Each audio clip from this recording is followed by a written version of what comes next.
Ya, Masya Allah. Kalau seorang anak itu Pak ngasih makan ibunya, membersihkan kotorannya, menggendong ibunya kemanapun pergi, itu belum membalas satu tetes darah yang menetes ketika lahiran. Belum kebayar satu tetes darah ibu kita yang keluar menetes ketika melahirkan kita. Ya Rabbi salli alaihi wasallim. Ya, Masya Allah. Kalau seorang anak itu Pak ngasih makan ibunya, membersihkan kotorannya, menggendong ibunya kemanapun pergi, itu belum membalas satu tetes darah yang menetes ketika lahiran. Belum kebayar satu tetes darah ibu kita yang keluar menetes ketika melahirkan kita. Belum ngebayar, waktu cuma ngantar semua karo motor, wah kau omongi. Orang ibu mah pengen balik baik, karena wong tuh kan mengkonon Pak. Anaknya nggak mau dewekan, megelakan anaknya. Sedang telepon, nggak apa-apa. Ikuti saja, senengin hatinya. Jangan banyak memprotes, membantahnya. Ya karena begitulah kewajiban kita kepada anak. Sebagaimana dulu ibu kita nggak pernah mempertanyakan apa yang kita pengen makan. Pengen makan anu, dikasih. Pengen makan anu, dicariin. Nggak pernah nanya ibu kita, kenapa sih kamu pengen makan itu? Nggak pernah. Lu kok sekarang anak berani-berani begitu? Ya, sama dengan bapak kita. Nggak pernah bapak kita itu membiarkan kita sedih. Kita nggak tahu, mungkin bapak kita jungkir balik siang malam cari uang tuh beliin sepeda kita.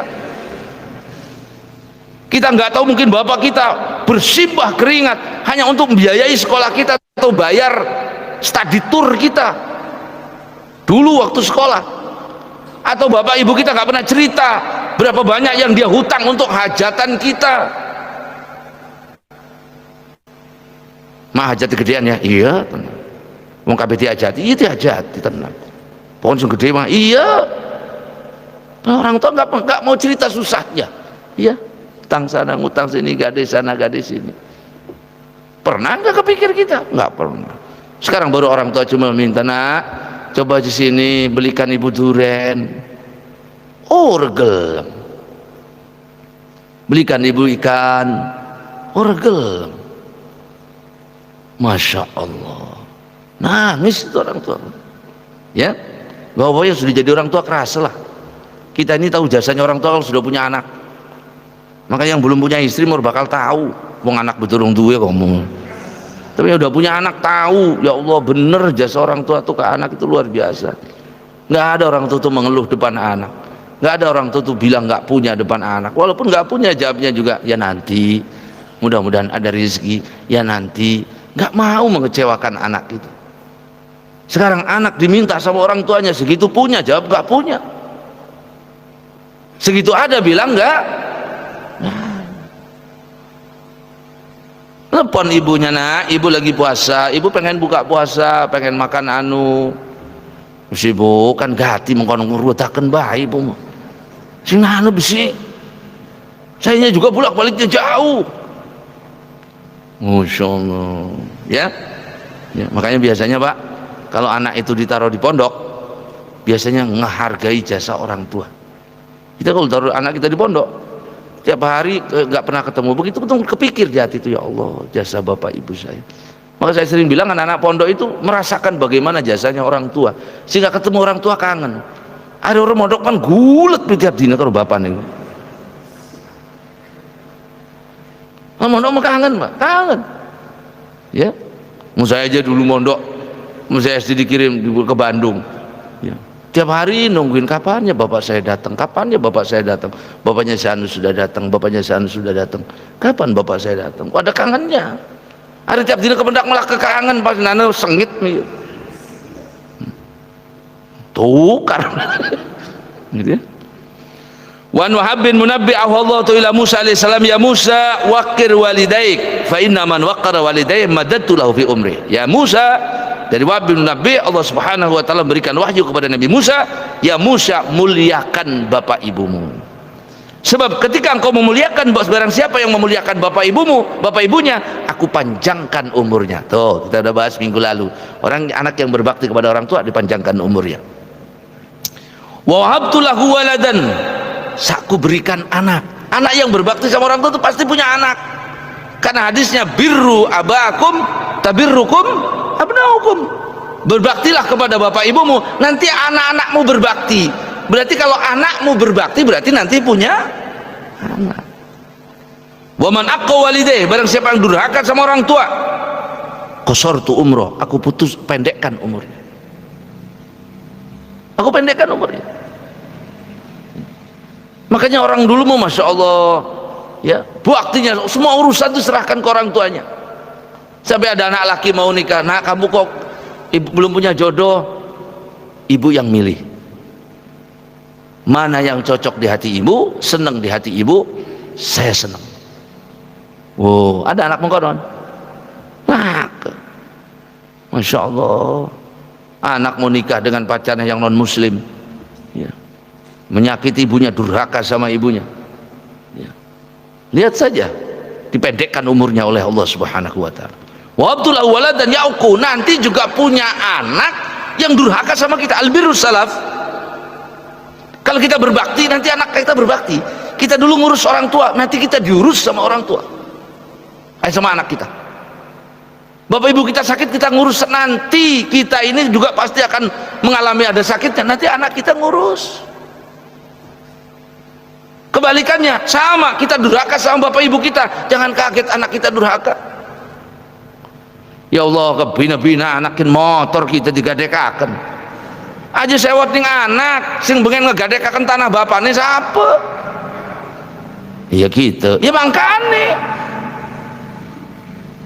kebina-bina anak motor digadekaken. Ya jangan kaget, dulu ibu kita juga, bapak kita ngomong begitu, kebina-bina anak Tegal digadekaken. Ya, Masya Allah, jaga orang kita baik-baik, ya. Yang orang tuanya masih hidup, bersyukur, berbakti, itu pintu surganya. Taati, ya, muliakan, senangkan, engkau akan senang di dunia dan di akhirat. Ingin senang hidup kita, senangkan orang tua kita. Ingin celaka hidup kita, tapi ingat, menyenangkan orang tua bukan berarti melakukan perintah yang bertentangan dengan agama. Itu sama saja durhaka sama orang. Neng, coba sih bapakin pengen mabok aja turuti.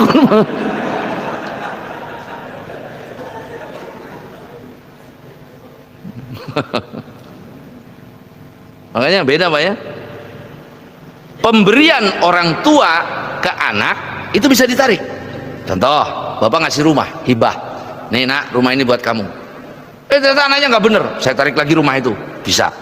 Secara hukum sah, boleh rujuk, boleh ditarik. Tapi pemberian anak ke orang tua tidak bisa ditarik.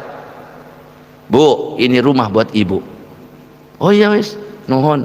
Berapa saat kemudian, bu, omai kan takdol, nggak bisa, nggak bisa, harus izin dulu, nggak bisa main tarik. Kenapa? Karena tidak bisa rujuk. Orang yang narik pemberiannya itu sebenarnya orang yang menjilat ludahnya. Maka pemberian kita benar-benar nggak bisa ditarik kecuali ridhonya mereka. Ya mana ada orang tua yang nggak ridho, ya. Tapi secara aturan tidak boleh. Saya ngasih motor ke bapak saya, Pak, coba motor bapak nyelip lagi kagol kayak takdol. Jadi bapaknya aja lah, bapaknya demen motorkin, bisa. Tapi anak bisa, pergi kamu, saya mau jual rumah ini. Ya terserah bapak, saya mau tarik lagi pemberianmu, pemberian saya kepadamu. Kenapa? Karena engkau tidak nurut. Bisa, bisa. Orang tua ke anak bisa, anak ke orang tua nggak bisa. Ya. Orang tua membunuh anak, gak dikisos. Anak bunuh orang tua, kisos. Orang tua bunuh anak, gak dikisos. Anak bunuh orang tua, kisos. Itu haknya udah beda jelas tuh Pak. Ya. Wa qala Abu Bakar ibn Maryam, qara'tu fi Taurat anna man yadribu abah yuqtal. Saya baca dalam kitab Taurat bahwa barang siapa yang memukul bapaknya dibunuh. Di Taurat, kitab Taurat dulu, barang siapa anak memukul bapaknya dibunuh. Masya Allah, ya. Maka sekarang bapak ibu yang masih punya orang tua, kesempatan. Wa qala fi Taurat ala man syaqqa walidayhi rajm. Ya. Yang menyakiti orang tuanya dirojam, dilempar. Masya Allah. Sekarang muliakan, senangkan. Kalau dulu pernah menyakitinya, minta maaf. Ya. Nggak ada orang tua yang tidak maafkan anaknya. Cium kakinya. Walaupun kita nggak boleh sujud, boleh mencium kaki ibu bapak kita, boleh. Ya. Cium tangannya, cium keningnya, senangkan mereka. Kenapa? Engkau akan senang dunia akhirat, kita akan senang di dunia dan di akhirat. Berapa banyak orang itu sukses berkah doanya orang tua. Berapa banyak orang itu celaka karena disumpahin sama orang tua. Ya, maka itu kunci keberkahan kita. Yang sudah nggak ada orang tuanya, doakan setiap habis sholat, laksanakan wasiatnya, sambungkan silaturahim dengan teman-teman dan kerabatnya. Jadilah kita orang yang baik, sebab itu termasuk bakti kita kepada orang tua. Ya, kabar baik kita itu sampai sama bapak ibu kita. Bapak ngaji nih, ada ulama mengatakan orang yang hadir ngaji itu termasuk orang yang berbakti kepada orang tua. Kenapa? Sebab kalau orang tua yang sudah meninggal, anak yang berbakti, orang yang ngaji itu terkategorikan anak yang berbakti kepada orang tua yang sudah meninggal. Kenapa? Karena ini akan sampai kepada bapak ibunya. Jadi malaikat, Pak, anak bapak ngaji gua malam Selasa. Ya Allah, alhamdulillah. Iya, tapi ngantuk gua ngaji. Jadi bapak, aku mau kegawan. Menglahiri kemengkonon dong. Kan senang bapak ibu di kuburan. Ya Allah, alhamdulillah. Menyenangkan orang tua kan berbakti sama orang. Kita sedekah, kasih tahu, Bu, anak ibu sodako. Ya Allah, alhamdulillah. Senang ibunya tuh. Saya mah dulu nggak sempat bersedekah karena nggak punya apa-apa. Anak saya sekarang bersedekah. Berat. Ya. Kita maksiat sampai. Jangan malaikat, Pak, anaknya mabok kok. Ya Allah, jadi bapak. Ya. Maka orang yang hadir ngaji itu masuk orang yang berbakti kepada orang tuanya yang sudah meninggal. Kenapa? Karena habarnya akan sampai kepada orang tua yang sudah meninggal. Dan mereka senang. Dalam beberapa riwayat bahwa orang yang hadir di pengajian itu termasuk yang nantinya akan menjadikan, karena baktinya, karena taatnya, karena belajarnya dia kepada agama, akan menjadikan orang tuanya diampuni dosanya oleh Allah Subhanahu wa ta'ala. Ya, wallahu subhanahu wa ta'ala mahkum. Ya Rabbi salli alaihi wa sallim.